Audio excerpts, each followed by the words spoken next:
Hello, hello, hello, hello. It's wonderful to see everybody. Today it is time. It's time for the Splinterlands Town Hall featuring yours truly, Aggroed, founder and CEO. It's a pleasure to be here. There's some other fine folks that we're going to have today. We'll bring them on here in just a second. One thing I'd like to just kind of mention here is that, we've had a bit of a rally in the price of Bitcoin. So that feels pretty good to me. We're sitting up here at 23,000. And I'll tell you, I don't feel like I'm out of the woods yet at 23,000, but it sure feels a lot better than 15.5. That's all I'm saying. So, here's hoping that we go from the 20s to the 30s and beyond. That would have wonderful ramifications across all of crypto, our company included, and that would be exciting. So anyway, it's just nice to be in some in the green. I like green candles. I like green candles more than I like red candles. That is my experience. All right, so we have a couple people that are here with me. We got ourselves a chatter and a Weirdbeard, kind of talking about some of the community-driven aspects, and we got ourselves an InvestyGator. And then later on, I think we're actually going to go have ourselves a Royaleagle as well, and have a little bit of a support conversation. So okay, with that, let's go do like a quick team stand-up. I guess, Chatter, what are you talking about today? Weirdbeard, what are you talking about today? And same for you, Gator. Awesome. Yeah, going to be talking about a few marketing events on the horizon, as well as the in-person conference that we'll be at in March. Weirdbeard? Community leaders and the nominations that are going on, how the Gladiator Ghost Card Tournament went over the weekend. And then also sort of talking about some of the pre-proposals that have been put up over the past week by the community. Yeah, there's a bunch going on with how the community is interacting with the game and vice versa. So that's pretty exciting. I guess Gator, do you want to go kind of, or I guess Gator, tell us what you're talking about, and then why don't you kick it off and kind of walk us through? Yeah, I'll be talking about the updates that are planned to go out tomorrow, and if you want, we can get into that. Yeah, what's going live? What are we doing? What's happening here? So Matt already posted, but we're going to be introducing a third rule set. So in gold and higher leagues, you'll be able to get up to 3 random rules in your matches. Along with that, we're also going to be adding 2 new rule sets. One is Wands Out, which is magic only monsters, and one Going the Distance, which is archery only monsters or ranged only monsters. Along with that, we are going to be rolling out the first version of the land deed market. So for everybody that redeemed their plots and tracks and regions, if you want to buy or sell the claims, the deeds that you got from those, then you'll be able to do that. We are also going to be moving the proposals page over to tech modernization. So that's going to be coming out with a new UI version of that page. Along with that, we did a bunch of cleanup on the notifications on VNext pages. If anybody noticed, they had different stylings than in the rest of the game, and did a pass through and kind of made it look like the rest of the game. Other than that, there's some smaller fixes. We did a bunch of cleanup on things for free accounts, things that they're not really supposed to be able to do. Kind of made sure they couldn't go to the link external wallets page or try to create guilds, since they can't hold assets on those accounts. And we are making an update for our third-party partners that are doing the SPS pre-proposals. We're adding functionality to pull balances for multiple players at the same time, so they don't have to pull the balance for every single person that voted. They can just give us a list of everybody that voted, and we can give back what their SPS balances are. And that's the main points. That's the gist? Yeah. I guess to talk back to Chad a bit, yeah, we know there's issues with rentals still. we thought that the issue was, so 2 weeks ago, we downscaled the database server and thought that was causing problems. So last week we upscaled it again. And at this point, we've determined it's not an issue with the size of the server. It's just an issue with how the code is written and how often we're being hit by rental transactions. With all the automated bots doing renting and price changing pretty constantly, it's been dragging down the server when it gets hit hard. Okay. Is that something that is fixable? Do we what's the plan look like there? Yeah, we've got someone actively rewriting how the rental caching works and how the rental system works, and doing some architecture changes with that server that hopefully will get it both caught back up today or shortly, and hopefully address it in the future. We're actively working on it during the during this town hall. Nice. How do you feel like the pace of these is going?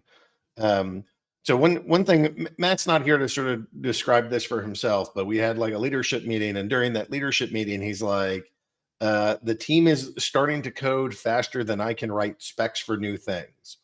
And that to me was like a really bullish statement in terms of like, how is the process of the new team working? Matt hasn't said that in the past. He might say like, oh, I'm a little behind or something, but he doesn't say like, this team is moving faster than I can. That is not a very Matt-like statement. And he didn't say that when we had, a larger team here. Are you seeing that with like the release pieces at all? Like, is this coming down? Are you able to see like a speed of change or speed of the team, or are we still a couple weeks out for that to hit you? I think we're at a pretty fast clip. There's a lot of stuff that's going out today with the land market and the rules changes, and even like what's looking to be scheduled up for the following week with probably new reward cards coming out after the season. That's going to be a pretty hefty change with soulbound reward cards. And I know we've got a bunch of other stuff that's in process and being worked on. So yeah, we definitely are getting stuff turned around pretty quickly. I know that a lot of times the creative team's kind of struggling to keep up with the coding too. Yeah, those to me are like good problems. Maybe not phenomenal problems, but when different teams are getting stressed by like, previously this was our bottleneck and now this is our new bottleneck, that starts feeling good because it means that different parts of the team are speeding up, and it means that other parts of the team are feeling a crunch. And as we sort of like move along, that's part of where we got to go. Now this thing says we are 36 minutes behind on the blockchain processing. Does that Fat Jimmy just posted that? Do you think that's correct? Could we be as far behind as 36 minutes? Probably. We were about 400 something blocks behind last time I looked, which was maybe 30 minutes ago. No, 400 blocks. That's times 3 seconds. Yeah. 400 times 3 is 1,200 seconds divided by 60. That should be 20 minutes. And that's just saying it's 36.7 minute delay. They've fallen further behind since then. But usually once it gets past where we've been spammed, it catches up a lot faster than, it'll run through small blocks faster than in the 3-second block time. So it really depends how much of those blocks are, masses of rental transactions. Well, that's like a mixed blessing, right? Like when you start pushing server limits because it's being used a ton, that's great. I'd prefer that these rentals were higher, because if I go and I look at it might be like in the millions and millions of rentals, but each individual rental is not that expensive. So you can go into SM Voters Hut. I'll type in rental, and maybe it's the command is rentals. But yeah, we have 4 million rentals, but it's only $5,600 a day. So that's a lot of money, or that's a little bit of money for a whole crap ton of cards. So Well, there is some discussion about a possibly user proposal to set a minimum rental amount, which I'm hoping somebody puts forth. I think that might bring those numbers up. Well, it might bring some of them up. It also just might stop people from doing these rentals. So I get mixed feelings about this. I mean, I know that I don't always my political views are like pretty strongly in the like anarchist realm, like right leaning anarchist, and I get nervous that raising the minimum requirement is sort of like doing like raising the minimum wage. And my thoughts and experience with that are that it will kick out participants rather than necessarily add new ones. So that's some of what I worry about. That like you'll actually reduce value of cards rather than like improve market conditions. That would be my fear.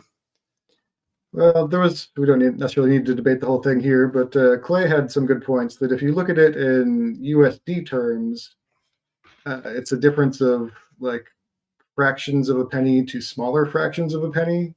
And for human players playing accounts, it's unlikely to really be a significant cost increase. The only people that would really probably notice it is people running tens of thousands of accounts, where that change from 0.01 DEC to 1 DEC would add up across thousands of cards on thousands of accounts. Yeah. But I can understand the decentralization argument and saying that let people put whatever price they want on things. Well, I mean, here's hoping that in the not too distant future, demand for all of these assets in a bull market is changed. Low price cards are few and far between, and your de facto rental costs have to go up substantially because there's so many people fighting to get them. But we'll see what that looks like. I don't know. Some people are calling for a much deeper bear market. Some people are calling for a much higher bull. We'll see what the market actually does. But in a strong bull market, I would imagine that these cards are scarce and the price of them is more expensive to rent. That would be my guess. Okay. Anything else that you kind of want to talk us through, Harry? Anything else that you're seeing here? Just to add on, hopefully when we get tower defense out and land out, where we can start putting some monsters over into those games and production, that'll also help things by taking a whole bunch of cards out of circulation for the game. So that'll be later this year, but yeah, we were supposed to have a playable demo not that long ago. I think maybe last week, and I think it's still a little bit delayed. But maybe in February we should be able to go see like a playable version of tower defense. And then I don't know if in that playable version we'll have card staking, but that's one of the things that we know we need to have in that game. So excited to see what that'll look like. Yeah, me too. I'm also looking forward to playing tower defense. Yeah, I'm like a big fan of tower defense. I've enjoyed those kind of games, and I've taken a lot of like plane trips, and I like to sit on my plane and just like play tower defense for a couple hours. It's not the kind of thing I would do normally, but if I'm stuck on a plane for a while, it's like a perfectly good opportunity to sit there and veg out. That's what I've got for updates. So rock on. All right, Harry. Thanks a ton. Thanks for kind of catching us up and getting us up to speed, and we'll go from there. Let's grab Weirdbeard and Chatter and sort of do like a total marketing call here, and well, maybe we'll just do Brawlhalla to start. We can start there with Mr. Weirdbeard. Hello. Hey, so what are you doing? Why are you doing it? And how are the people reacting? Well, right now, I'm doing a lot, but one of the big things that's eating up a lot of time is these community proposals. So we currently have, or we had 2 that went to actual DAO proposals. The Peak Monsters one and the SPS DAO one is currently up right now. That one's losing by about 15%. For the SPS DAO, should stake an additional 28 million SPS for a total of 30 million SPS. But now we also have 4 other pre-proposals that are also up and available for people to check out. Oh yeah. Such as the SPS governance proposal, bring DEC to peg using the team SPS funds, a DAO counter proposal. So now we have people making counter proposals to community proposals. So if they both pass, then you would vote for one and not the other. SPS governance proposal to boost land survey chances, and then one that says the DAO mints promo cards for SPS stakers. There's a lot of stuff going on. One of the things that I'm glad that's going to hopefully be done here within the next week is we're going to have a Discord bot that is going to make it so that every time one of these pre-proposals is paid for, it automatically posts and goes out to the community, and people will get notifications for it. That's going to be great. The other thing we're working on is trying to figure out how quickly we can get a team response to some of these, because like there's a lot that are now involving not only like team funds, like the SPS or bringing DEC to peg using the SPS fund from the team, but also people just want to hear the team's opinion on, like, hey, does this make sense? Is this even doable? Anything along those lines. So we're sorting out the protocols of how to get the people that know what they're talking about to respond to that. So if you are interested, you can always go check those out. Those are on Peak D. Splex is splex.gg is another good one that I also use. They have a nice little dashboard to be able to do all that stuff. But if people have conversations that they want to be holding, we do have ones currently up for the, let me pull the exact ones. We have the boost land survey chances and the bring DEC to peg using the team SPS fund. The other ones that are in pre-proposal will be going up today as their own individual threads. Go check them out if you want to talk. Do you want to talk about these in more detail, or do you want to do them later, or what do you how do you want to address these going forward? So we want to do a DAO specific conversation on this. I feel like individual responses should be written out so we can post them for everybody to be able to like have, right? When we go back and forth on them, people could take whatever they want from the conversations. And when it comes to like voting and DAO stuff, I'd rather be buttoned up and be like, nah, man, here's the written statement. Here's exactly what it is. No confusion. Everybody can tag it and reference it. As far as official team stances and whatnot. But if you'd like to talk about them for your opinions, we can do that. I think the one that is probably the most controversial is that bringing DEC to peg using the team SPS fund. That one is currently failing in the pre-proposal by about 42%. So that's something that from my understanding, talking with Chaos Commander, a lot of that is about spurring a conversation more than this is the only way to do it. Because I'm trying to reach out and talk to all the different people that want to bring these pre-proposals and work with them to make sure that, like, hey, if this needs to be vetted by the team first, let's ask questions so it doesn't go up and just get slaughtered. But the other big thing is that some people are wanting to do these understanding that they are going to get absolutely decimated, like on their high reputation and everything, but more that they want people to at least bring out the conversation, have everybody state their position. That if it goes down, it goes down. Which I respect. I'm not mad at that at all.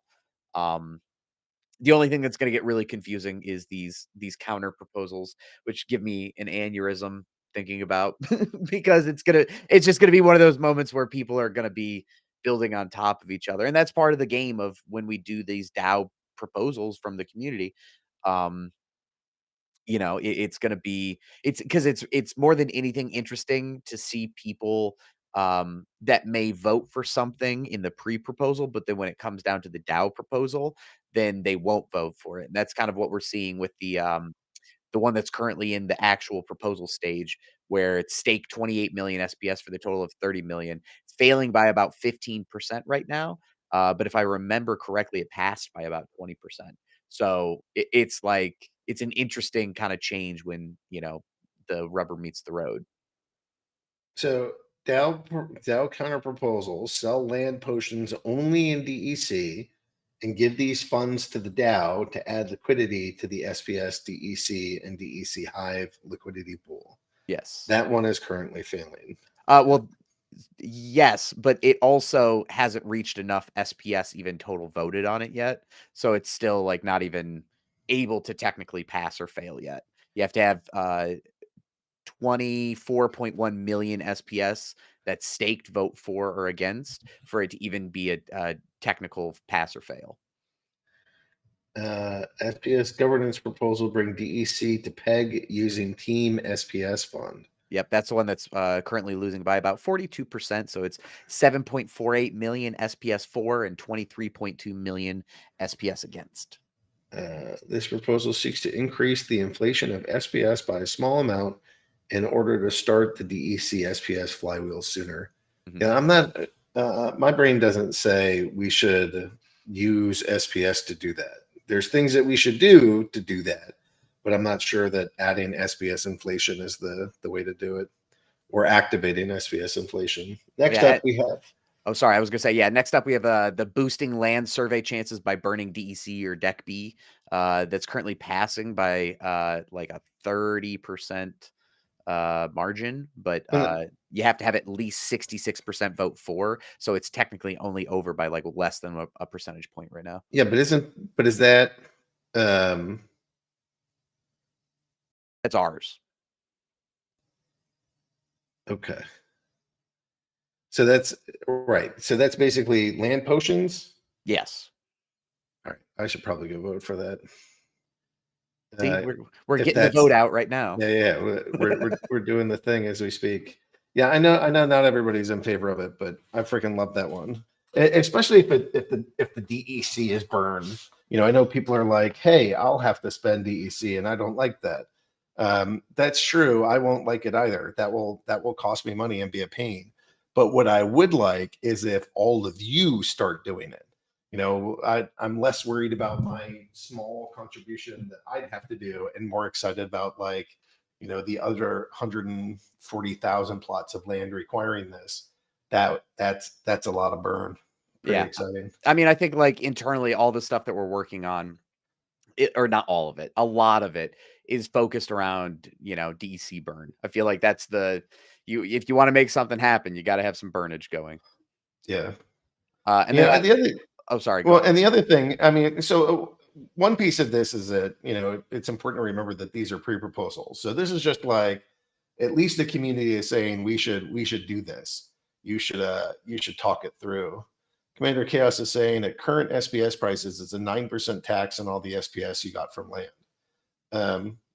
I think, you know, 10%. But it's one thing to say it's 10%, but you also have to understand that, like, I'm pretty certain that the amount of SPS and the value of the SPS that I got from my land was more than the land I paid for. So, like, yes, I don't really personally want to spend that. I have at least one personal region. Hive Engine owns a region. So that's a lot of DEC that I know that I'm going to have to go through personally. But man, just burning it all, that sounds beautiful. That sounds beautiful. And then the last one is the SPS DAO mints promo card for SPS stakers.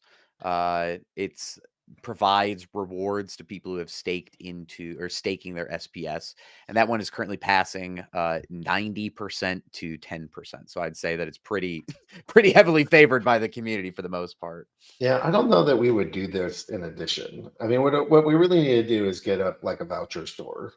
The voucher store is not the next priority, but it's something that we keep talking about and keep trying to design. So I'd rather than like give direct reward cards. I mean, if we give direct reward cards, we should just get rid of vouchers. But I would think that we should give vouchers and let people buy reward cards. I mean, I don't know. That it starts getting into the territory where I feel like more like I just understand what people are asking for. Not that I have a personal opinion on it, but I do think that the voucher store like is of the utmost importance. Like we've talked about kind of some of the different ways that we're looking at being able to integrate it and make it happen. And it's another one of those things where I think like, yes, it's not about an if, it's about how do we make it happen and make it happen in a timely fashion. Man, now I gotta go vote all my conscience in these. And I feel weird voting. You know, I got a big stake. So what I have been doing is using my Aggroed account, which has it has 1 million SPS on it. So it's like, you know, a it's heavy. moderate sized vote. but it's not, it's not like a massive whale vote that will drastically overturn things. But I do think it's important that the community sees what Matt and I think is a good plan, and what we might say is a not too good plan. One of the other things too that came up in discussions, players were concerned about whether or not we would be using the SPS DAO account to vote for any of these. Yeah, It's not happening. No, yeah, no way. No. No. And ultimately, I'm not even planning on using the Splinterlands account to vote for anything. Like, unless somebody was like, we should fork off of, Splinterlands, or we should murder Aggroed. Like, there shouldn't be any voting from the Splinterlands account. So Yeah. there might be some emergency circumstance where we would do that, but I don't really see a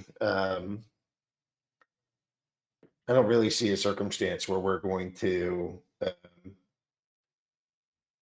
Need to vote with it. yeah, there's just no cause there. You'd have your hand in the cookie jar. It doesn't look good even if you do, so I don't think that that's a thing that we would be looking at doing. But yeah, so that's a lot of the community proposal stuff. We also have plenty of other fun going ons. Going back to tournaments, we had our very first Gladiator Ghost Card tournament this weekend, which set the record for the most entrants of any tournament in the history of Splinterlands. It broke the last one. How many were there? Just under 400, 393. Okay. Shout out to the top 5. We had Void Walk, 0422, JM3, Ranio 4, and UK Krypton. So, it's nice because you get to see a lot of the really cool players that are playing a bunch of different tournaments all show up for these ones, because it seems, they put it on the line. And it was interesting. I had a lot of tweets from people that reached out talking about how fun it was to be able to finally play with some of these super high level Gladiator cards. And that's always exciting. That's encouraging to be able to hear and get people talking about that. Because you even have other people like Hell Slash, Uewe, iProto, you have Yasik, you have like they're all there. So it's like the best of the best showing up in these tournaments, which is a lot of fun. And then I can cover again real quick. This Friday, we are also going to have another Gladiator card tournament. This time, it's not a ghost card tournament. It is an owned card Gladiator tournament. So if you own Gladiator cards on Friday, you're going to be able to enter into this tournament and play them in this tournament. Friday, 3 p.m. Eastern. We'll see you there to be able to compete in that. Yeah, maybe we should have deck burns for all these things. Yeah. I mean, like I've been wanting to put vouchers even for some of the higher level tournaments. Like, instead of having it be 5 SPS to get in, we should be using vouchers to be able to get into those tournaments. And doing a deck burn for them as well is going to be exciting, I think, because again, with the future of CP, changing in this game, and we use CP as an integral part of how we calculate getting people into tournaments and everything like that, it gives a lot of opportunity to go, okay, so what do we want to do now? How do we change it? Yeah. Well, and also, if you're going to have SPS requirements, you may not actually want to be burning your SPS. You should be trying to keep and gather as much SPS as you can. But we should be trying to get rid of DEC, like get that stuff out of circulation. Yeah, I mean, like, if we're trying to just burn DEC, I would like to make every opportunity to burn DEC. Like, my 2 things that I look at right now in the company is being able to find monthly recurring revenue through things like Battle Pass and a new game mode version, but also how do we burn DEC and get players excited to burn that DEC and not make them feel like they have to burn it because it's like, oh, okay, they're just telling me over and over I got to burn it. Like, you have to give them the drive to want to do that, I think. Yeah. I think Dave McCoy is in here. Dave, if we switch things over to a DEC burn instead of an SPS cost, are you going to take issue with that? I just don't want to face an angry Dave McCoy. Dave is scary. Along with He gets so spicy. He gets so spicy. But ultimately, I think this is really in the best interest of the company. I mean, again, people have different primary objectives, right? And our goal is we want to build community, economy, and gameplay. So we're always working on those three. So you can't ever. I'm not going to be like, don't do anything or something like that. You know, I'm not like a one-dimensional human. I just think that one of the best things that we could do is really focus on the economy right now. And the only thing that I really feel the need to do is burn DEC. Just burn it. Like whatever we can do to burn this stuff, that's what we ought to do. Because if we do that and we get this flywheel going, I mean, any kind of conversation that we're having otherwise, if like DEC or if SBS gets up to like $1 or more, nobody's going to be talking about anything other than like private islands and stuff like that. You know, so we just got to make the smart choices as a community of like, you know, here are some funds rather than collecting them or burning the SBS. We really ought to be like, if that's a way to go take DEC out of circulation every week, that would be ideal. Yeah, and I think again, like the same way that we use the phrase frictionless crypto, right? We talk about frictionless crypto in the way that to approach new players, get them to come in, they don't even know that they're making a wallet. The burning DEC stuff has been frictionless burning, right? Like it needs to be ingrained into the game and given a mechanic so that it's not just put on top, right? Like this isn't something that we can just set on and be like, here you go, everybody do it. Because there are like voucher sinks right now that aren't necessarily being flooded. We need to motivate people and get them excited about not only burning the DEC, but then people who don't understand why they should want to be like, oh yeah, it makes sense. Like if I'm looking at obtaining extra battle pass levels and, oh, I just have to burn this DEC to do it. Sure. Cool. I think tying things in like that automatically makes it just so much easier to get going, I think. Yeah, I mean, we still have a bunch of DEC overhang that we got to like clear out of this system.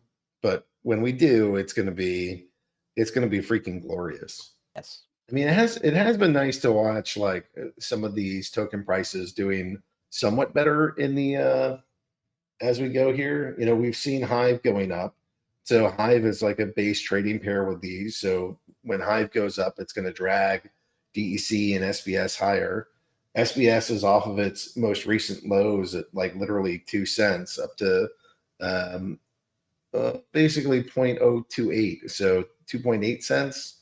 So it's like a 40% improvement off of where we were, which I know it's still low and lower than I'd want it to be, but that's, you know, it's better than it was. But you know, if that flywheel goes, man, pretty exciting stuff. Burn DEC to earn SBS sounds like a winner to me. Yeah, I mean, it's again, I think marrying the two. As long as we make it work, then we'll be fine. One of the other things that I want to be able to talk about is we made an announcement last week. I've been talking about it on the town hall for a while here, where we had community nominations come in for community leaders. I'll drop the link to the nomination link one more time. You can nominate up to 5 people. And really what this group of people is doing is just making it the same way that we would have the team sort of respond and be able to go, hey, we think that this is cool. We think it's not.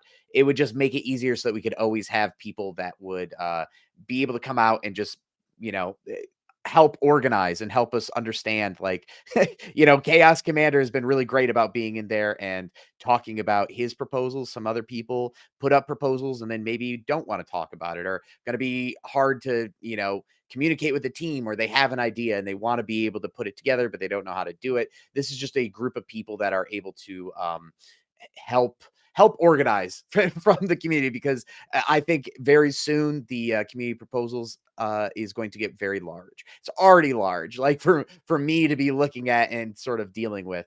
You know, not that it's like overwhelming, but more having them help clarify and get things so that I don't have to go through every single thing. The community will have already sort of been like, hey, this person's bringing this thing. Hey, this person needs the team to respond. I see myself more as like facilitating contact between community and team. And we're hoping that these community Cut out. leaders. Weirdbeard, you there? I'm here. Can you hear me? Okay. Oh, okay. I'm still here. Is it just me then? Maybe.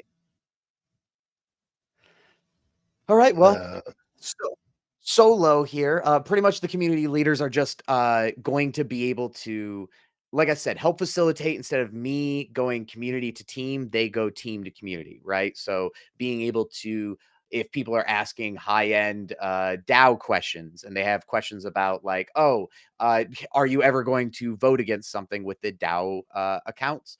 Then they would be able to come to me. I get the people the answers.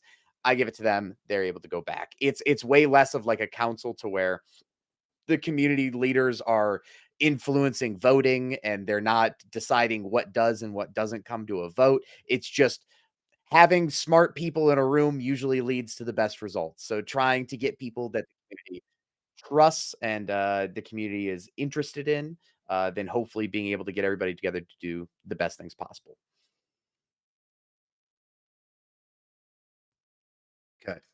Well, I don't know what he just said, but yeah, nobody can hear Ron. Ron is like the secret man in the background, the voice behind it all. Oh, and it also looks like we have a Royaleagle these days. Hey, can you hear me, Weirdbeard? I can hear you. Oh, now I can hear him. This is great.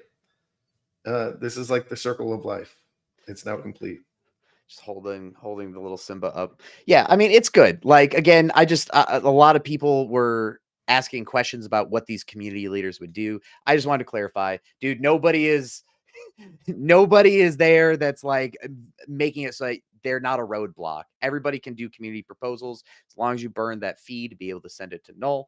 I think it's just making it easier for the company to know who to go to instead of me having to talk to 500 people. Try to help me out and let me just talk to 50 to start with.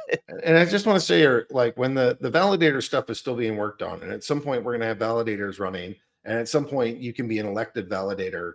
And I think the people that are running these community like leaders roles are the people that I personally will be voting for like the validator role.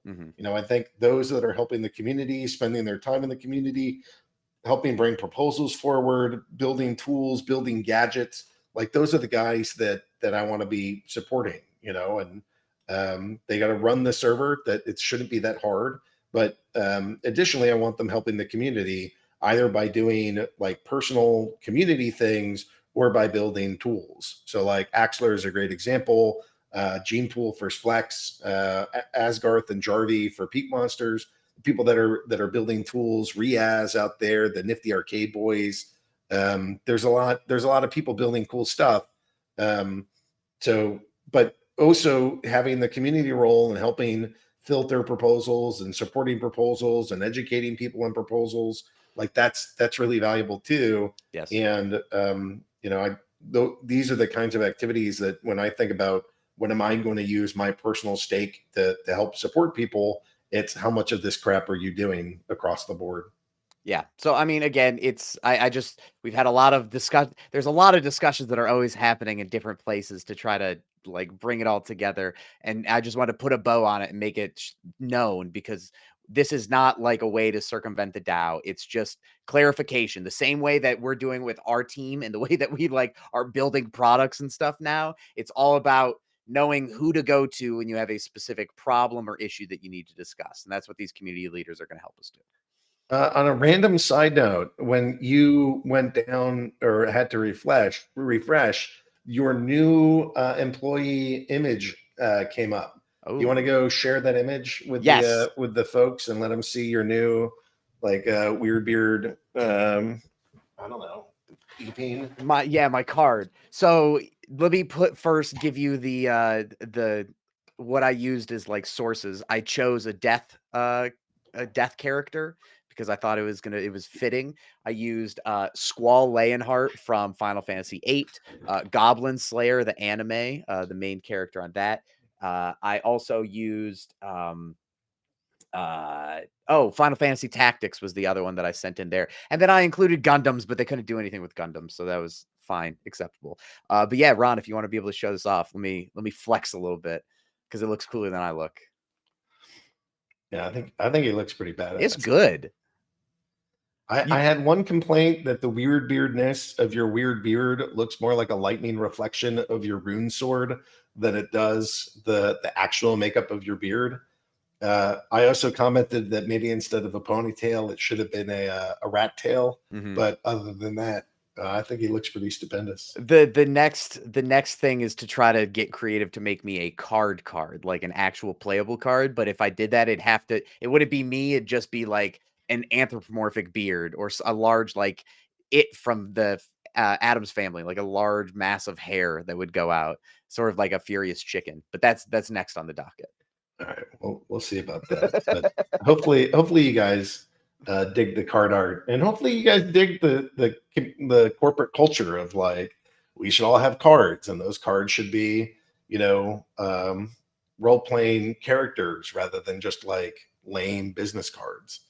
I think it helps us present ourselves out there. Yeah, and more than anything else, make sure you love and support our creative team because they are the whipping boys that get it every single week, whether they like it or not. And they do great work, and I cannot wait to allow their art to be able to go to larger and farther away places. All right, let's go. Let's hop over to marketing. Is there any last ditch thing you want to share before we head over to marketing? Nominate your community leaders. Sign up for the Gladiator tournament on Friday at 3 p.m. You have to own the cards. Thank you so much for being here, and let us know if you need anything in the Discord.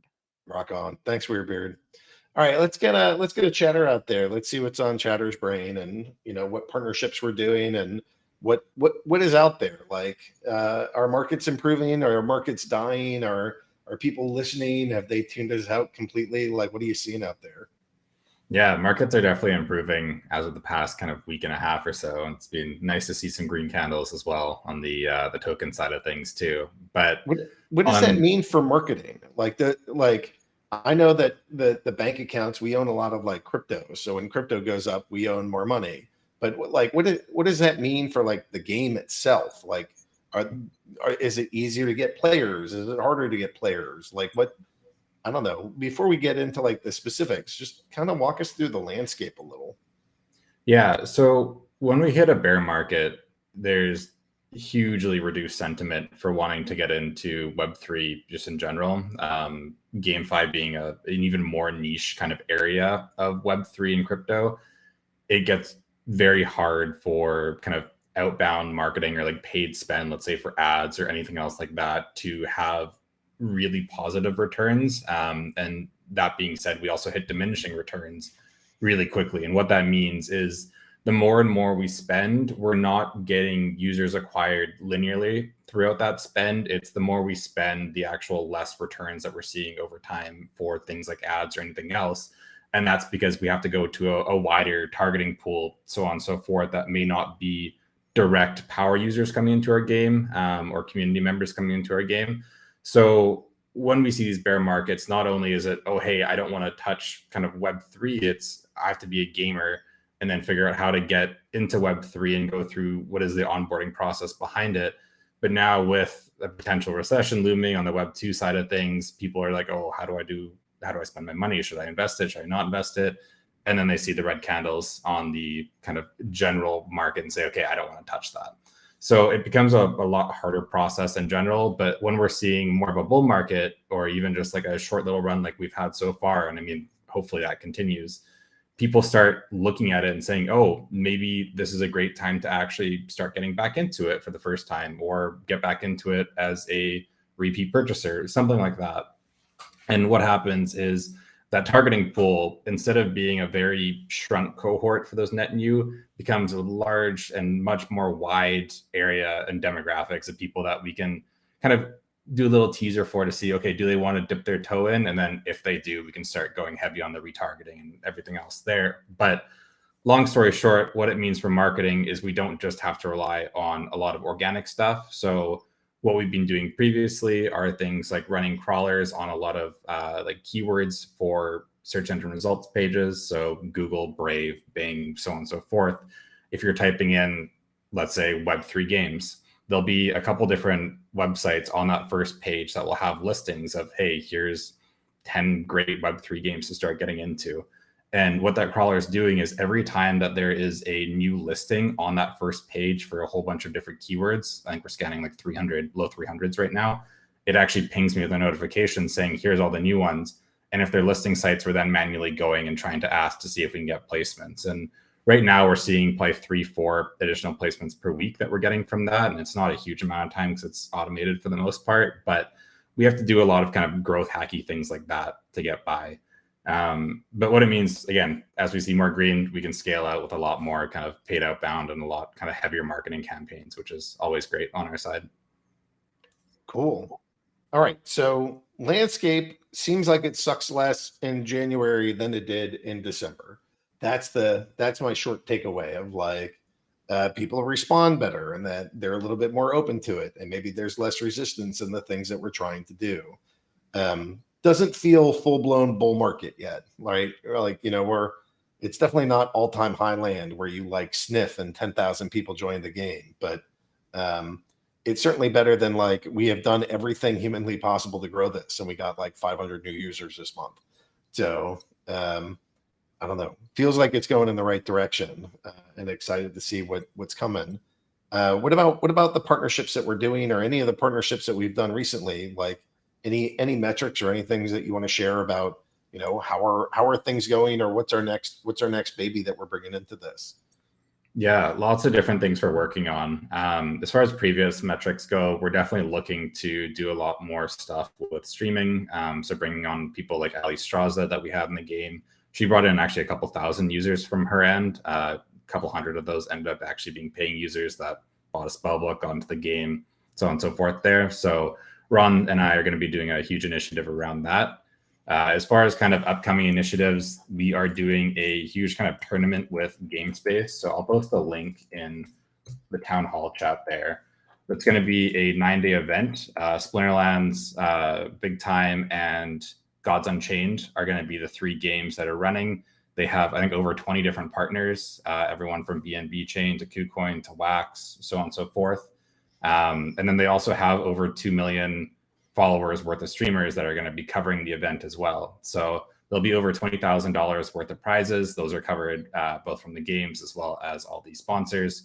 That's going to be covering all of the initiatives from the influencers and everything else covering it too. But they'll be free to sign up. So if you guys want to sign up, whether it's Splinterlands, Big Time, Gods Unchained, or all 3, please feel free to check that out.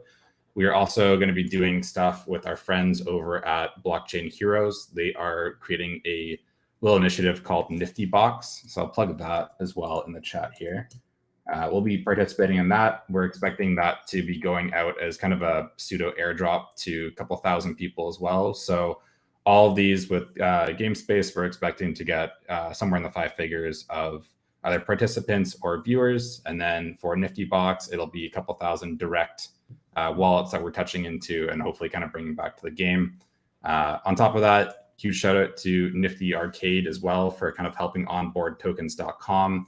I'm sure a few people have seen a lot of the PR around that. So tokens.com and their subsidiary Hulk Labs, they just bought some validator nodes. They're going to be partnering with Nifty to actually start deploying some guilds in the game and everything else there.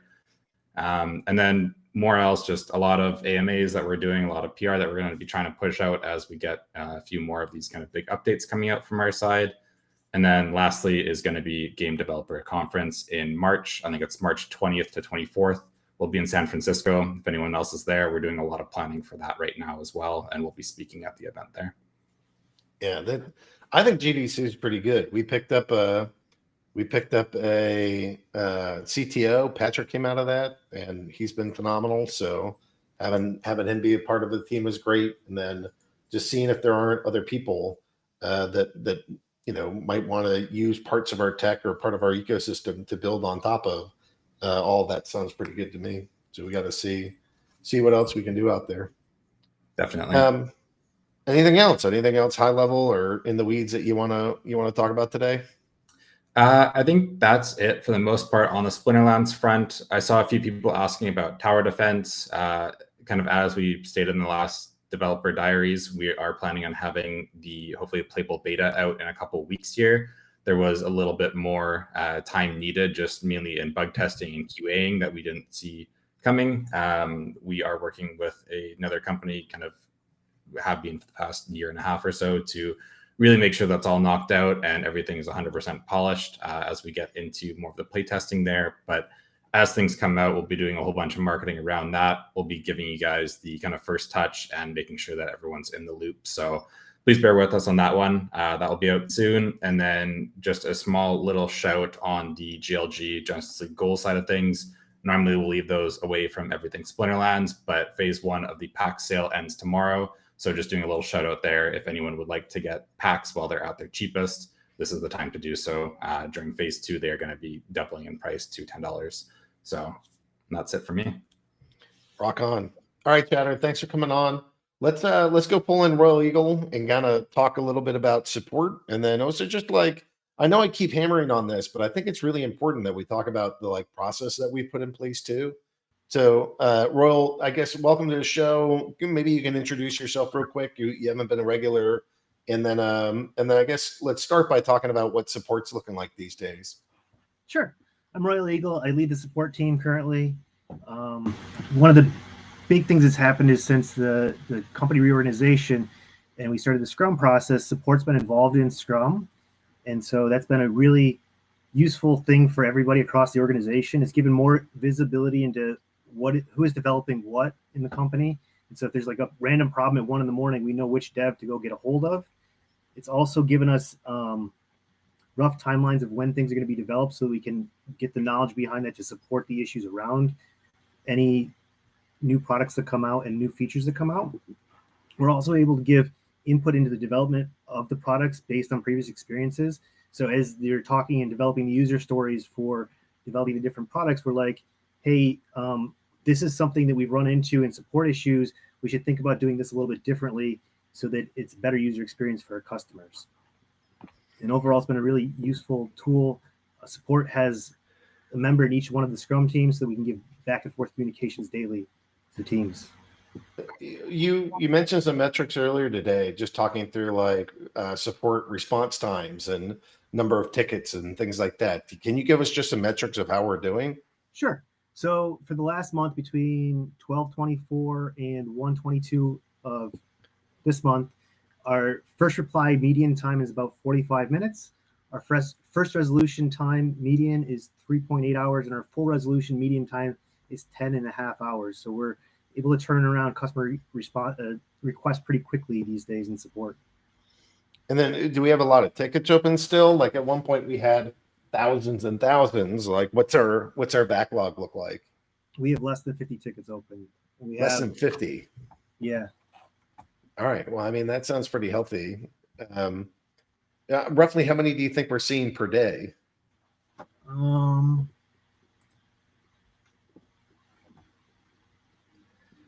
We're getting between 14 and 23 tickets a day. I mean, that's very little.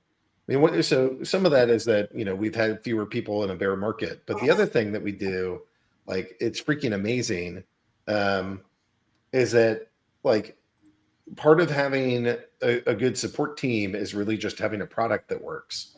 So being able to have like, we've taken this feedback from our support, tickets and whatnot, fed that back into the programming machine, and then also done like, all right, well, what are the improvements that we need to make to like get rid of these tickets once and for all? So I think we've done a fair amount of that. So that's good to see. I guess you mentioned Scrum. So can you take 2 seconds to just describe what Scrum is? Scrum is an iterative process of development. So instead of planning out the whole of we're going to develop this huge product and release it all at this one time, Scrum is a means of planning and iterative development. And what I mean by iterative development is instead of making a whole product and launching it in 3 quarters from now, we'll make small pieces, we'll chunk it up and develop this small piece, we'll release it, and then we'll build on that and make improvements to that and keep going until we hit our final goal of what we're trying to release. Yeah. I mean, to me, we were doing a version of Scrum in the past, but this is really like we have stepped it up a notch. And you've been involved in a lot of that. In fact, you're part of our Center of Excellence. So do you just can you give your description of what we're doing as a team to go speed up the development process? So some of the things that we're doing as a team to speed up the development process is making sure that when ideas come in, they're properly vetted. There's enough story behind it. What I mean by the story is when you tell the developer to develop something, we're giving them wide scope of how to do it, but we're telling them exactly what we want done. So as a user, I want X, Y, or Z to happen when I do X, Y, or Z. And so we're building out acceptance criteria and making sure that everything is ready for the developers before the tickets get to the developers. We're also having better planning sessions than before on making sure that we have all of the acceptance criteria and things that we need to develop the product. Yeah, I mean, I'll keep talking about these things until I'm blue in the face because I think that they really matter. But like, not about a year ago, February, I think that's when this was. We went down to Florida and we all met as a group and said we got to figure out how we make code faster and ship it faster. And then we operated for a while. We had our unfortunately with FTX as a disaster, we had to downsize. When we did the downsizing, we rearranged everything into 3 different teams: a platform team, the enhancement team, and the ops team. And then we broke it down into what are the different projects that we want to do, what are the different steps that we want to be working on, what parts can we roll out in this sprint versus next, and really tried to get very narrow with our goals and very clear with what are the success criteria. And since having done that, I think what we've seen is that the development is faster, the duplication of efforts is less, and in fact, like the meeting requirements are fewer too. I feel like we've really narrowed down like what people need to build ahead of time so that we can give them free like here's the box, here's the frame, but you have perfect and complete objective control and decision making so long as the success criteria gets hit. And I feel like it's been a really good fit for the way that we kind of ship code around here. Do you think I misspoke with any of that, or anything that you want to add color to with that? No, I don't think you misspoke at all. I would also add to that things aren't as siloed as they used to be. So now we have cross-team communication and collaboration. So everybody's on the team at the same time and communicating about things, so that as like Cryptomancer's building one thing that's affecting somebody else's code, they're being able to talk about it beforehand. So it's not just like, oh no, we released this and now we're finding that we're having conflicting code issues, or as somebody's building as part of the tech modernization is we're building out a new SPS page. Somebody's asking about how this or that is going to affect it and their code moving it forward in the future, so we don't have to duplicate code 2 and 3 times. Yeah, I dig it. Okay, anything else that you want to share, either from support's end or from kind of a scrum and process piece that you'd like to share? I had a couple things I wanted to share from the support side. So I had a couple tips I want to share with the community. Please don't store your keys in email or messaging things, as those can be compromised, and then your keys can get out to the greater World Wide Web and somebody could access your account and steal your account from you. We would also recommend using keychain over copying and pasting your keys when you're interacting with our game. If you copy and paste your keys, you run into the possibility of a couple different things. One thing is you could possibly accidentally put it in the memo as you're interacting with the blockchain, versus using keychain, which doesn't put your keys directly onto the blockchain. And also, if you're copying and pasting your keys from a notepad and putting them into the game, sometimes you can get a blank character on the end. And the last thing that we'd like to encourage people is try to utilize our in-game methods of transferring your assets. If you transfer to the wrong address or contract, we can't recover your assets for you. And recently we had somebody that sent some tokens to a contract address, and there's no way for us to recover them for the customer. So just please double check what you're doing as you're sending large amounts of places, and do a test run first if you're doing something unfamiliar to you. Yeah, all of that is good advice. All right, thanks, Royal. We don't have Nate for creative, so there's no eye candy today. I tried to see if I could grab somebody else from the creative team, but we weren't able to do that. So there's no eye candy today. Sorry about that. So let's just go hop into Splinterlands TV, and then following Splinterlands TV, let's go answer some community questions. Is there a clown that can hop on? Oh, look, there's Ron. What's up, clown? Hey, Ag. Yeah, you and I have to be the eye candy because there's no eye candy today. So we're it. Nah, nice. You're adorable. It's not burlesque, it's burlesque or something. Burlesque, yeah. Yeah, we can be some burlesque models here. I can show you all my pregnant belly. Okay, so the Splinterlands TV. There's shout outs. We got a couple of shout outs this week. Yeah. There's the clip of the week, but then there's also sort of like a special announcement. We got a special announcement. I was gonna let that simmer, just marinate a little bit. I thought I'd tease it a little. So why don't we go start? Well, we have shout outs. I probably need to read these things, and hopefully it won't be that terrible. Oh no, this is easy. We got Mango Mayhem and we got April Wall Street.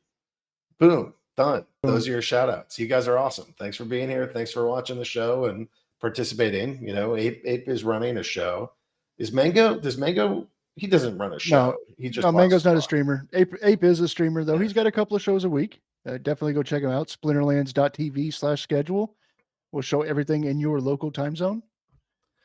Okay, so we have some shout outs.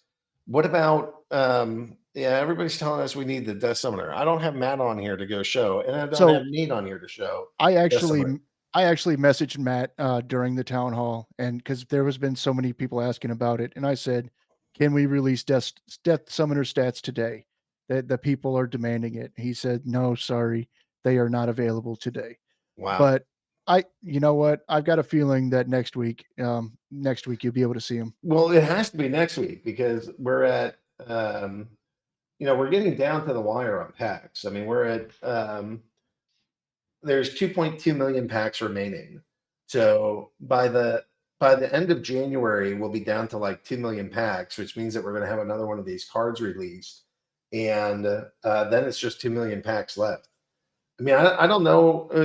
There's some feeling that maybe there's there's never going to be FOMO again. Nobody's going to care.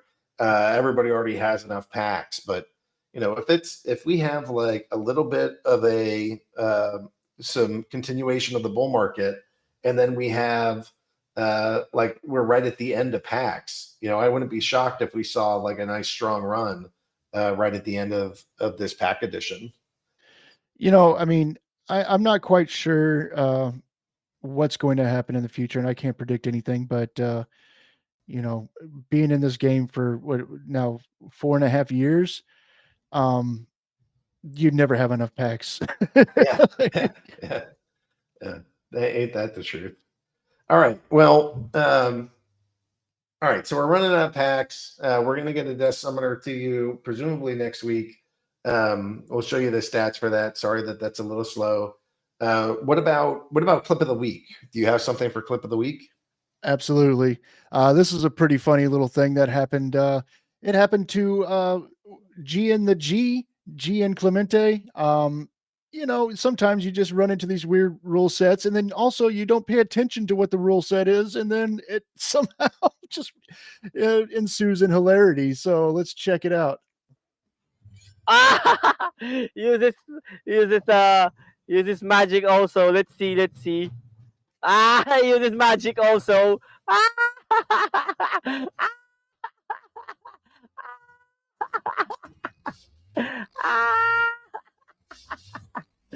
Use this magic also.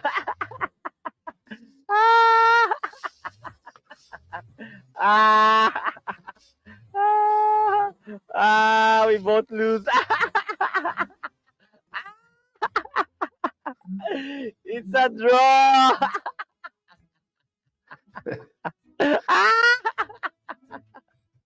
That's pretty funny. Yeah. Just maniacal laughter all the way throughout. Well, whenever you're picking your team and you don't pay attention to the rule set, and you pick a magic team on Magic Reflect rule set, and then the other team plays Magic too. Oh, yeah. Nice. Yeah. So guys, go check it out. Go check out go make your own clips for clip of the week.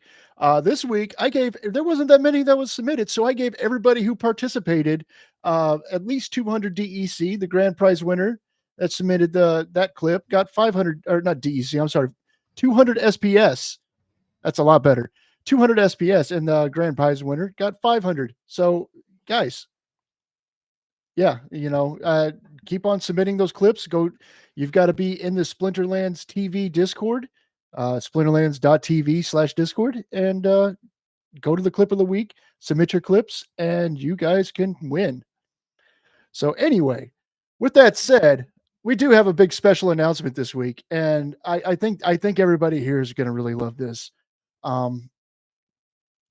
Thanks to the graciousness of the Splinterlands company, and a stockpile of some cards that have been kind of hanging around, we are going to be giving away can I say crap ton in here? Crap ton is good. We're going to be giving away a crap ton of cards on Splinterlands TV.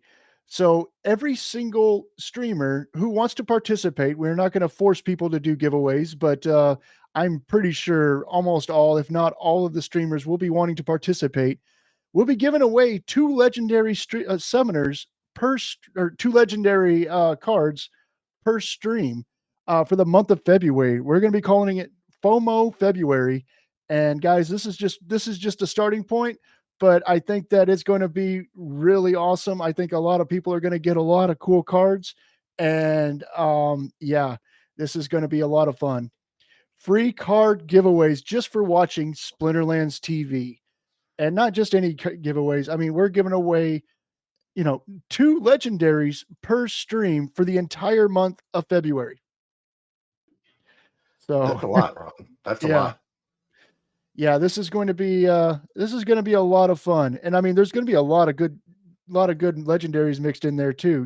With the Yassics and the Possibilists and the Immortalis and I mean, just on and on. So, guys, you definitely want to check it out. And let me just tell you, we're just getting started. Yeah, I'm pretty excited for this. I really like the shows that we're trying to build here. And at some point, I think we're going to add some more content to the shows and go not just for Splinterlands streaming, but all kinds of streaming. I'd like to see, I want to be able to go grab a regular Web 2 audience and then try to sneak them into Splinterlands content. So I could see some additional types of video game streaming and some giveaways and things like that. So you're definitely going to want to pay attention to these streams and hang out. And there's at least $1,000 worth of cards just for watching that you'll be able to get. And then there's probably going to be some gold foil legendaries tossed in there too. So you're going to be wanting to pay attention and hanging out with us as much as you can. Absolutely. And yeah, somebody was mentioning multi-accounting and stuff in the chat. That is actually a good point, which, you know what, guys, the blockchain doesn't lie. It's very transparent, and it tells us a lot about you and your accounts and stuff. Do not use multiple accounts to try to win stuff, because you will most likely never, ever win anything from Splinterlands TV ever again. So just keep that in mind. And there are people that are showing off some of the new Soulbound reward cards. And I'm most excited about the Llama Tour. I've been asking them, not entirely jokingly, but also just like, hey, we need a Llama Tour. And there he is. Now, somebody was like, it can't be a Llama Tour. It doesn't have horns. Well, that's because the Minotaur is made out of a bull, right? Like, this is a half llama, half man. Or actually, if Chatter's around, he could say it's a half llama, half man. How would you pronounce that, Chatter? No comment. Actually, Ron, can you put the image up on screen of the what Chris Hine put up at 2:09 p.m. of all the new summoners? Can you get that up here? Yeah, give me a second. So yeah, I'm asking Ron to do things while he's live with me. So yeah.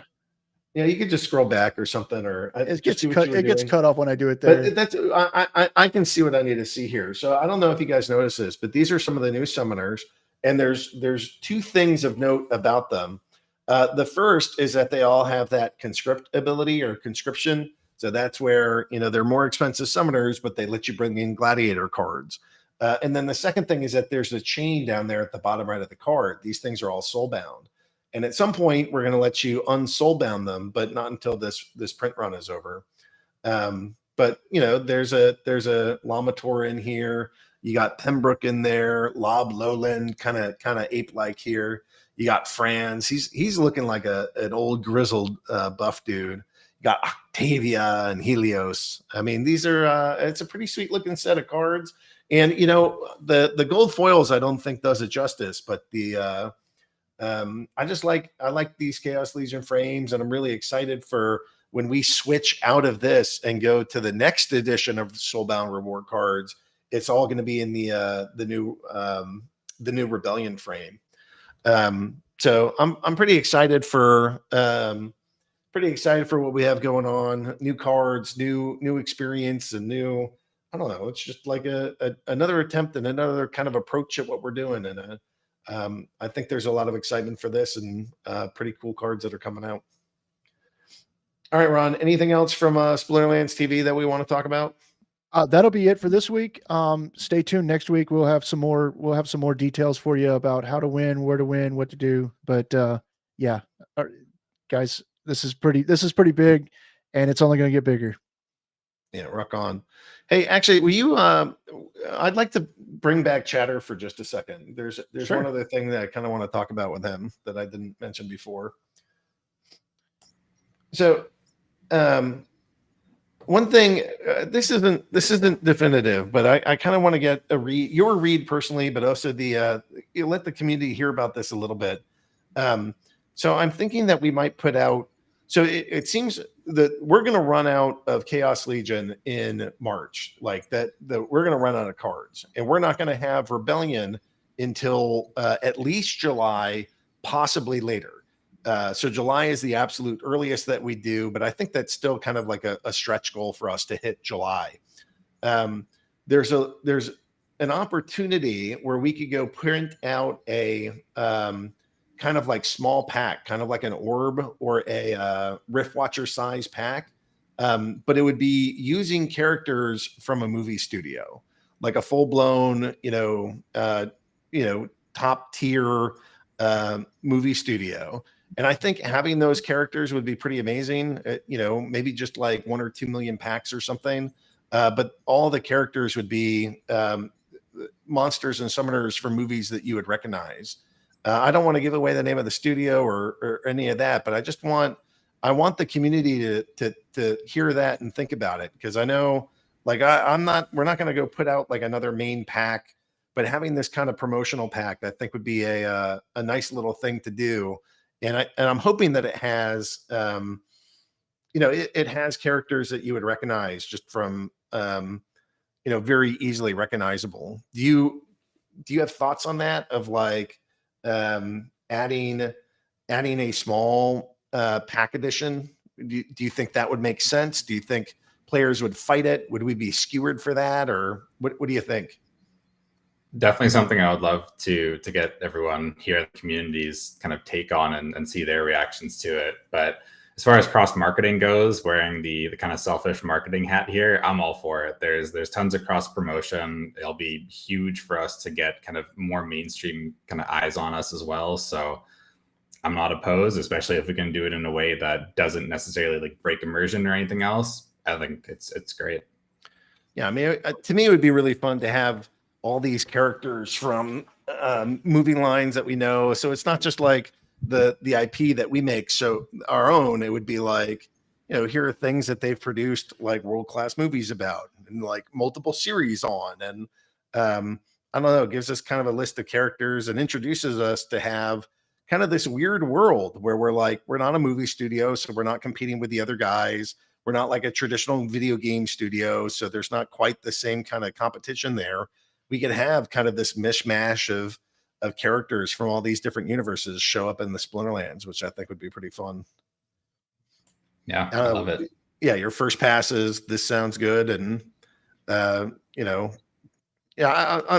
we did like another big pack, I think that would kind of be far too aggressive. But I think if we put 1 or 2 million packs out there for this, I think that could be possible.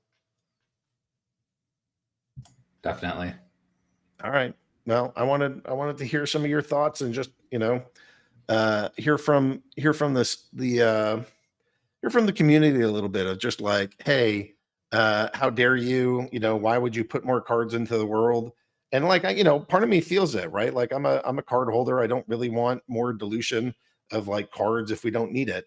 But if these are if they're all tied to like movies that you would know and characters you would know, I think that's pretty fun. And if it's with this big movie studio, like I think that's another like level of credibility that our game would kind of breach into, and who knows what other things follow because of it, right? Do other game studios want to participate? Do other movie studios want to participate? Do other people want to build games with us because of it? Like there's other weird ancillary things that happen that aren't just sales or ownership of cards. So I'm pretty excited about it, and got to figure out what that might look like in the later future. But if we do it, I think it'll come out sometime between like April and June. So this is not like super far away. It's a couple months so that the team has some time to build it. But I don't know, something to think about. Okay. I think it's time for the previewed questions, or like the pre-authored questions. Let me go pull these things up and see what the community wants to talk about these days. Oops. Oh, here it is. Okay. So first question here. What will be the relationship between the DAO, the company, and the game post SBS white paper? When SBS is fully distributed, will the DAO be responsible for all non-card rewards? I'm sure much of this is TBD, but as a community makes proposals, we need to have an idea of the long-term implication. Could the team clarify any responsibilities that the DAO will have in the future?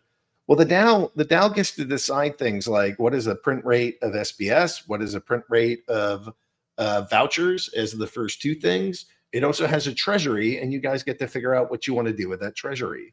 So, we have a pretty strong foundation of what the next 4 years are going to look like. But at some point, the DAO gets to look at what the assets are and how they want the reward pools to look. And maybe they completely stop printing. Maybe there's some small inflation. Maybe there's some small inflation for a set period of time. I'm not sure what it'll look like, but the community is going to get to decide that. Splinterlands will keep developing things for this community. Like our company, the business, Team Monsters Corp, will help build things. And the question is, how do we reward it? And what ways do we reward it? And what tools are going to be out there? And, 4 years is like nearly an infinite amount of time in cryptocurrency land. So we still have some time before we have to figure out like what happens in 4 years when all the rewards run out. What do we do then? And how should things operate? Presale. What is the difference between presale 1 and presale 2? Is there a change in price for the packs? I think this is in reference to Genesis League Goals packs. So in presale 1, they're just straight up $5. In presale 2, they cost $10, but if you own a Genesis League Game Time token, which is sort of like a voucher in Splinterlands, it cuts the price by $5. So this is a way to reward the people that are staking and owning packs, that if you want to buy packs, you will get them literally half off compared to the people that have not been staking tokens. Bots. Would the team consider blocking bots in guild brawls by using the JSON method mentioned in another town hall? Since brawl rewards, I'm seeing bot farm guilds regularly. They're really hard to beat and getting better with their gladiator cards, often taking out first place. I worry they will only get stronger the longer it is left. Keep up the good work. Looking forward to soulbound reward cards. So this is one of those ways that the game operates where, we have it working one way, and if the community wants it to work a different way, even though the DAO doesn't have like an official ability to like modify how we do SBS brawls, it's definitely something that our company looks at. Me and Matt will look at, what are proposals? How are you asking for us to do things, and how is the community responding to that? And if the stakeholders really want something to work one way versus another, Matt and I are willing to change the way that things operate. Of course, if it takes a lot of dev work, that's another question. But if it's stuff like there's some committee that gets to decide who can and can't brawl, maybe that's something that we'll put in if that's what the community really wants. Rewards chests. What are the exact probabilities for getting duplicates in the new reward chests? Does it vary by league? And does the possible distribution depend on the rarity foil that was selected? I haven't seen the code for that, and I don't have a dev on. Chatter or InvestyGator, do you know how that works? I don't know offhand, but I can definitely look into it. Yeah, I don't have the hard numbers, but I think we were working on a chart for support, so we'll probably get that info out there. Okay, yeah, we'll work on that. Is there any idea you can share with the average number of cards one is expected to get in each league card? No, not at this time, but we'll try to share something out. Gameplay. Will a monster that has gotten melee attack from weapons training be a target for snipe? I don't know the answer to that. Yeah, we'll have to. We might need a different set of devs on here to be able to talk about some of these changes. Is there any idea you can share about the percent attack a monster can get from the weapons training buff, like 1/3 or something else? So the percent of attack. I don't know what he means by percent of an attack. I don't know. Yeah, You just get the attack or you don't. I think it's 100%. Yeah. Yeah. It's not like you get a 50% chance of getting that new attack ability. You just get the attack ability. It's guaranteed. In line with the dispel being fixed to remove bloodlust, wouldn't it also make sense to have it work for last stand? I don't know if that's been coded or not. Any news about the Death Summoner stats today? No news on the Death Summoner stats other than we're not ready to share them today. Can the guild ranking and guild member rating ordering be by the best of both ratings for each player and not the average of them as it is currently? This is something that yes, we are planning on doing something. It's again though, like once you tear that down, you're tearing that entire kind of like guild's interface to the studs and having to redo it. So it's trying to fit that in. But I think guild ranking and the guild rating is goofy. So we're gonna find a way to make it better. Okay. Well, that's the end of the questions. So we still have 40 minutes. So let's go. If you guys want to go spam your questions, now's the time. So Commander Chaos is asking, has the team looked into changing the methods of pre-sales to prevent automated purchasing on pre-sales? There are several already doing this and probably only to get worse. I brought this to the team, to several in the team a while back and haven't been able to get a response to it. Yeah, I mean, we're still looking at the ways that we want to do pre-sales in the future. I think this community in general is a little bit tired of like pre-sales in general. So I'm not sure that we'll keep doing pre-sales the same way that we have. I don't know. Well, it's constantly evolving and I don't want to lock myself into one way or another, but every time that we do this, we'll define our success criteria and make sure that the way that we've have it planned out is a better match for what the community is looking for. Question, will soulbound cards replace ghost cards? Will soulbound cards be able to be earned without owning or renting? Anybody want to answer that? Or should I take a stab? You will need to own cards to get the new cards because you have to own or rent cards to get reward points to get chests. So yeah, you gotta own something. And then will soulbound cards replace ghost cards? I don't think they really like replace ghost cards. This is more like replacing the reward cards that you earn in a pack rather than the starting cards that you get when you first begin. Question, would you consider burning DEC or vouchers at some point for an ERC boost? Yeah, we like this concept. It's just tricky because the if you're in champion, your ECR is worth a hell of a lot more than if you're in novice. So it can't be linear, and that's a lot of math to figure out what that looks like. So it's something that we like. We're not sure how to do it yet. Question: are reward cards ready for QA server for tomorrow? And if yes, are we going to have them all maxed out to test, or will we have to earn them before, therefore harder to test? What's the they're on QA now, right? Yeah, I think I They're saw only Bar Petrod just post that. Are they max level over there? Do we know? Yeah. Sorry, go ahead. I'm pretty sure they are. I think they just gave them a ridiculous amount of BCX, which is why some of the 100,000 BCX things were being posted in chat earlier. Yeah, So, we're not actually requiring you to put 100,000 cards to max level it. That does seem a little onerous. At 2 o'clock, Far Petrod said Mavs Soulbound reward cards are live in Mavs QA. If you're on the whitelist, you should have the cards. And as always, stats are subject to change. All right, question. I was asked in another town hall with some interest by some team members, but what's the updated feeling on paying vouchers to focus on what reward cards you are most interested in? What would be the objections? Objections are it's not built like that at all right now. So that would be like a pretty major change to the way that cards are distributed. So I'm not against it. It's just something that would have to be built as an epic and work through. Update on purchase authority being fixed to work for non-card assets. Anybody, Harry, do you know if anybody's working on purchase authority? It is in Matt's backlog to prioritize, so I don't believe it's currently being worked on. Okay. Yeah, it's coming, Jarvie. We know. Question: I was hoping the council had this point of view represented.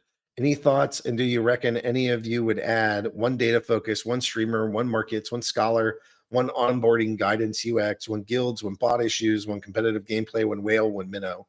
I mean, you guys, this community has to decide who they like. People are not that narrow-minded. Commander Chaos might do data-focused things, but that is not like he's not a one issue, one person. He's like a whole human that is concerned with more than one thing. So, I think this is rather than you saying this is what I'd like to impose. It's sort of like, well, what do the stakeholders want? And then if there's enough people that agree and enough people that fill the roles, then you guys can figure that out collectively. Question: can the person that made the last Peak D reward card post be the one that makes the proposals coming from Splinterlands, since it was a lot better detailed? I don't know who made the last Peak D reward card post. It was probably still Matt. Yeah, I think it's Matt.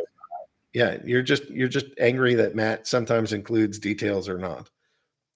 Questions: are all developers current prospective users for the USs that they're working on? What do you think that USS is? Us's? To see if they can relate to them. Acceptance criteria is nice and all, but a developer that can't understand the experience will more often than not deliver subpar results. Yeah, all of it. UX maybe? No, it's user stories. So. Oh, I see. Yeah, that makes sense. Yeah, all the developers are gamers, and they're all playing Splinterlands. So the people that are like, they might not be 50-hour-a-week Splinterlands players, but everybody in here at this point is playing Splinterlands to some extent. They're not just random devs. Question: do you consider the potential positive aspects of the huge amount of soulbound cards will have for bots? I've mostly heard that it's driving bot owners to stop playing. So I don't know. There's no. It's not always clean what it does one way or the other. It's a little bit funky. So we gotta see. A little bit OP if you get a weapon on this card. Yeah, for Krosh. Krosh might get pretty powered up if you slap a what's the name of the ability? Warrior training? Weapons training. Weapons training. Thank you. Free-to-lay question: can we please have a dashboard created that shows the assets in the DAO? Yeah, that's shit. I forgot to bring that up last week, but I'll bring that up in the board meeting. To me, we should be able to share this, but I want to make sure that there's no security concerns before we do. In the meantime, it's just sbs.dao if you want to go see. That's where the bulk of the assets are.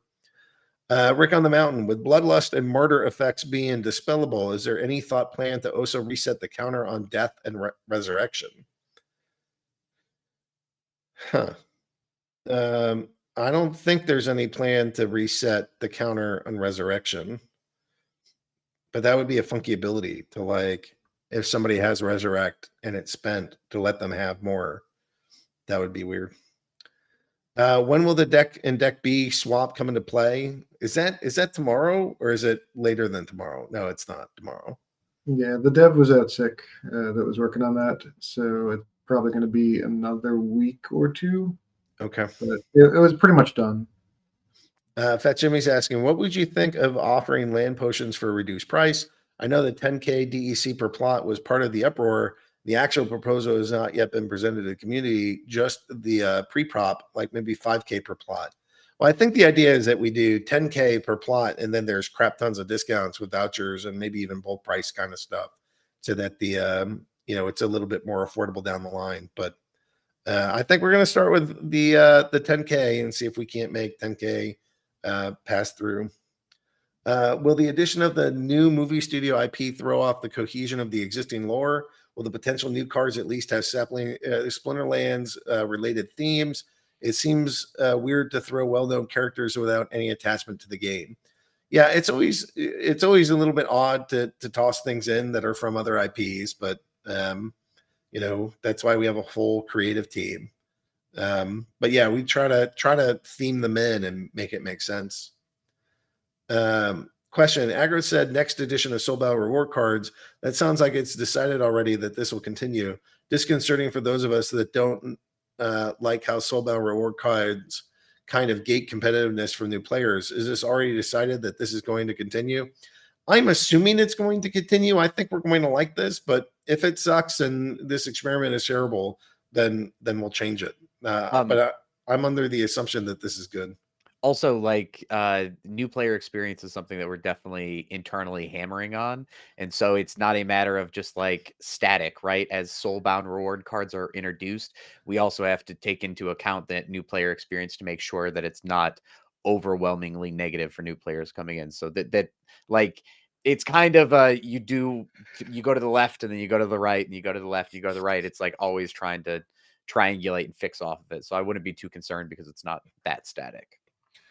Daru is fine-tuning his question. If a monster with weapons training has 3 melee, does the recipient of weapons training buff get the full 3 melee damage? Yes, that is my understanding of how that ability works. Roland's asking, is there promotional reward card exclusive to the Battle Pass? Only Battle Pass chests can obtain. So Battle Pass is not a guaranteed thing yet, but that said, Weirdbeard, are we considering putting specialized promos in the Battle Pass? I mean, I feel like, again, I said this the last time it was kind of discussed. We still have a lot of things on the table for it. Would I like to see it? Yeah, it'd be fun. It'd be good. I think that like is in the standard of what Battle Passes are kind of expected to hold. But again, I cannot say for 100% certainty that anything will be in there right now. But what I can say is I think it fits in with the ethos of what it would be. Dishonesty is asking, let's assume we have a guild alliance consisting of 6 guilds, 3 at the top and 3 in the middle of the leaderboard. Will there be alliance buildings requiring crowns? If yes, will it be required for all guilds to contribute crowns equally, or is it possible for bigger guilds to contribute crowns for the building the alliance? From my understanding, I don't think that they do crowns. I think it's just DEC. And there's still a lot that we have to do. That's like a quarter away, and I don't think the full thing has been spec'd. So after we spec it, we'll get, I don't know if it's a white paper, but we'll get some kind of post describing what that means in more detail and let you guys see it. Question: is Hardpoint still living? Yes, we were discussing a lot with the dude, and now he's missing. Well, he's not really missing. It's just that like he has a different role in the company right now, and it's mostly focused on doing the actual development of validator nodes. We need a lot of help with validator nodes, and he's a very proficient coder. So he kind of moved from doing all CTO, which he was kind of getting a little burnt out of doing, and then focused more on like product and coding. And I think he's pretty happy about that. Last town hall, Lordo asked you a super nice question about being able to redeem a special card that has no monetary value using Splinterlands TV Twitch channel points. Have you spoken with Matt about that? Is it doable? Yeah, it's doable. I don't know that that's going to be the next thing that we do. Let's get these current promo cards that are soulbound up and operating, and then we can think about adding more once we've kind of like worked through that. Let's make sure that the whole system's working as intended. Since the announcement of stop printing reward cards in a few days shaked at the market, a lot of players were surprised with the expectation that the print of the newer cards would go on for a long time. There were cards with this boundary condition placed in the market. Sellers with placed orders were surprised totally. Wouldn't it be fair to stop market for reward cards for 24 hours so that the new card values can be adjusted? Same like companies do with their stock shares when there are total value changing news. Something to consider. I don't have an answer for now. I don't think there's like a way to just stop the market for 24 hours. So that's not something that we have built in, but something to consider down the line. Fat Jimmy, what would you think of offering Gladius stones for both DEC and merits? The switch to DEC only has obviously not affected the peg, and it goes against the idea of Gladiator cards only being earned through time spent playing. Being able to use merits aligns with this ideology. Why not offer both? I don't know. Weirdbeard, thoughts? I mean, I feel like that's a economy decision that's above me. There are people who definitely would want to see merits like used way more, right? I think that they have not a limited use case, but it's like not as wide as I would hope so, I think. But I guess I'm not smart enough to know the knock-on effects of being able to let people use those, because merits take forever to be able to claim, a large amount of them. And it's great because we put them in the rewards chest, I think in June, July, whatever the time frame was there. So using them would make sense because it doesn't make it so hard to come by. But again, I'm sure somebody will have an opinion of 100% why that should not happen. Yeah, somebody's in this community, you could present 3 options and get 6 opinions about it. There's no shortage of opinions. Nachos is asking, what's the drop rate change to soulbound cards? I know it's 33% across all leagues, but it's been heavily implied that we'll be getting more per chest before they're all soulbound. If that league based, maybe we could have an updated chart like on Soulbound Post. Yeah, we're going to work on trying to get that out. When are we going to get the UI revamped for sets and blocks so we can filter by wild and modern? InvestyGator, do you know when Mancer's done with that? That will probably also be another week or two, I think. It's real close. Yeah. Paper Wall Street's asking, is it possible to release Soulbound in segments rather than all the Soulbound at once? It is possible, but that I don't believe is what we're doing. Feature question, during battle, can we get filter to turn on or off cards not owned or rented? I don't know where he wants that. During a battle? I don't understand. Yeah, Card selection. Yeah, I think he's asking to hide starter cards, which has been a request a few times. Probably when we revamp the team creation screen for the next or tech modernization, Battles 2.0. Yeah. All right. We can poke around at that later. Question, before deck batteries goes live, will we know exactly everything it will be able to be used for? Yeah, we'll put out some post that describes what you can and can't get with it. Oh, Matt's still tweaking the mechanics of how weapons training works. Oh, well, maybe I misspoke. The last thing I had heard is that it's just giving it the that fighting option or that attack type, but maybe it's not the full piece. How long on Deck B rollout?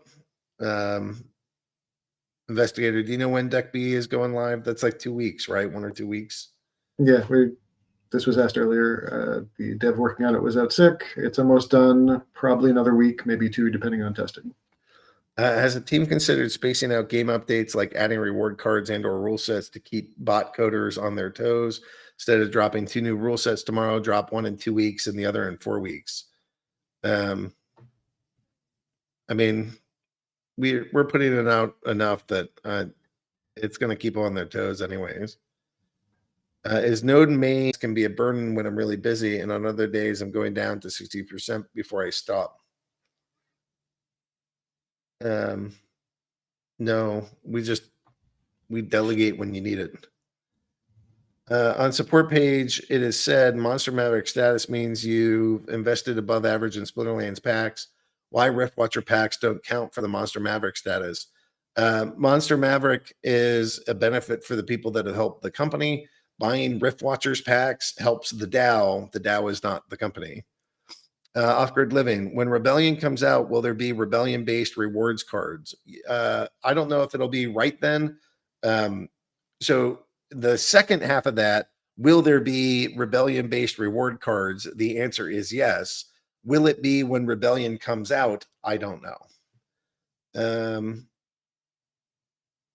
And then Hold My Cards is asking, is it possible to increase the minimum amount of mana by a certain number in Diamond and above? I think it also makes it more fun to watch high mana games for future promotions, esports coverage. You just want higher mana matches. I don't know. Yeah, I mean, it's possible to do whatever. So the question is, what is it that the team wants? And, you know, I think it's important that you have a mix of low mana matches and high mana matches. All right. Any other? I don't see more questions. Are there other things that anybody in the room with me here wants to go talk about? Yes, quickly, I'll say if you're a content creator or a community member interested in hosting and joining our roundtable discussion, you can shoot me a DM with your correct email, and we'll be able to reach out there. Pat Jimmy is, I think he's asking the same question before. Before Deck B goes live, will we know exactly everything that it'll be able to be used for? And I said we'll try to get a post out for it, so that it's clear what you can and can't buy or use that. All right. Well, I think that's everything. We ran out of questions, so why don't we kill this one a little bit early?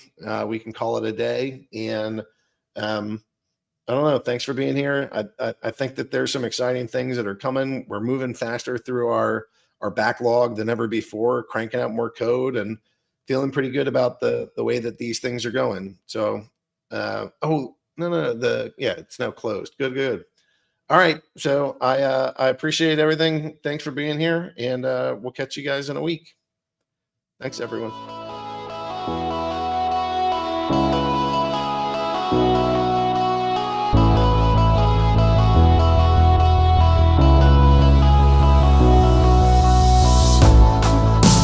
Chaos reigns and hope is lost.